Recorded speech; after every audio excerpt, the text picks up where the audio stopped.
2 weeks ago or so, we spoke about the different structures, investment structures, and different strategies to invest in different investment vehicles.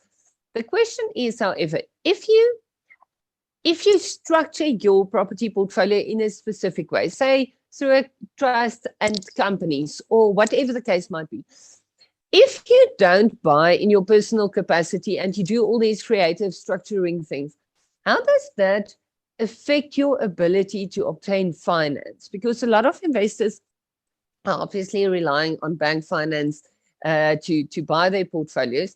But how does your structuring affect your ability to obtain finance?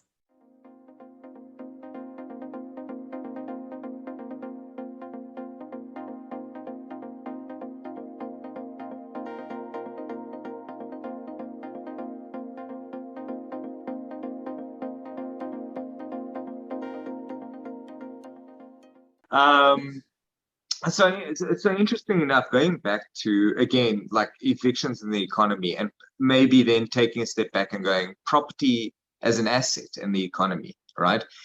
So I had a conversation the other day with guys from Business Partners, with guys from Tough, with private investors, venture capitalist companies, and I'm always having conversations around the financing space, right? Now, do we have money? Is there, do we have enough money to be able to buy property? Do we have enough money to invest? And you know what? We do. We actually have quite a lot of money. Everyone I speak to now says there's people putting money. It's either from outside the country, inside the country. But it's people looking for returns on investments. And again, this is where I link it back to the first question, which is, why would you invest in an industry that's so difficult? Call it over-regulated if you look at a systemic issue as an example. It's not really over-regulated, it's just difficult. Or you look at it just an economic issue going, well, we can't get people out. It's too contentious because it's a human rights issue, so we're not going to invest in it. And you see this type of behavior when it comes to financial institutions as well. And it's unfortunate because the money's there. It's secured by an asset that you pretty much almost guaranteed to be able to get your money back. If you value that asset correctly, you're going to get your money back when you sell it. But why is it so difficult for them to get their money back? Because when they go on auction, it's a nightmare to go on auction, and then there's unlawful occupiers again. It goes back down to evictions. Everything ties in.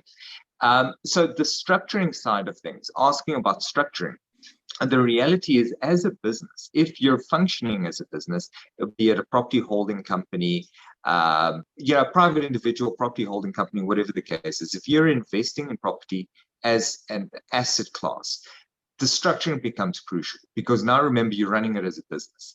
So you want to apply to the banks. You want to be able to convince the banks that you're running a viable business with balance sheets, income statements, that sort of thing. So after a couple of years of actually running a company that draws income from properties and that you can show you're a profitable company, guess what's going to happen? You're not going to need to sign anymore as a surety. Maybe they won't even check your affordability anymore. You can go sit and retire, because remember, after you hit a certain age, the banks stop wanting to give you money in your individual capacity, because now your repayment terms start becoming very small, obviously because of your life expectancy.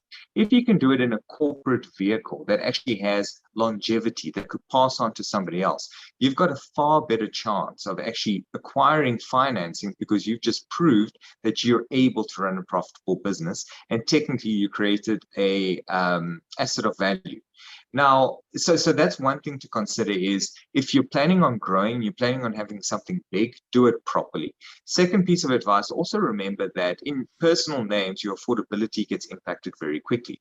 National Credit Act, the fact that they can't give lending, reckless lending, so they do an assessment, and if you've got too many loans in your name, they're not going to give you loans.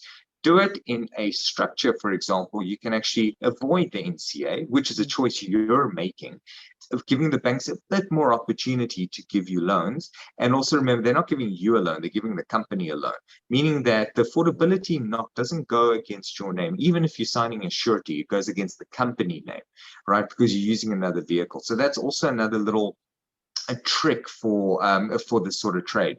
Then the last thing that's worth mentioning is also remember there's different types of financiers. So different rules apply for every financier. Some financiers, like Tough, for example, would never give you a loan if you didn't have a company to begin with. That's just common sense. Business partners typically would also look for you to be running a functional business. They wouldn't just give a loan to a person in their personal capacity.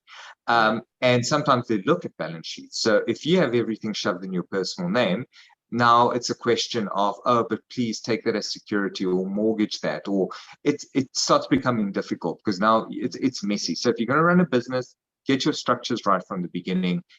And your ability to get funding, which is out there, becomes a hell of a lot easier, as opposed to you struggling applying your personal name for 2 bonds and getting capped because now you've got way too much credit.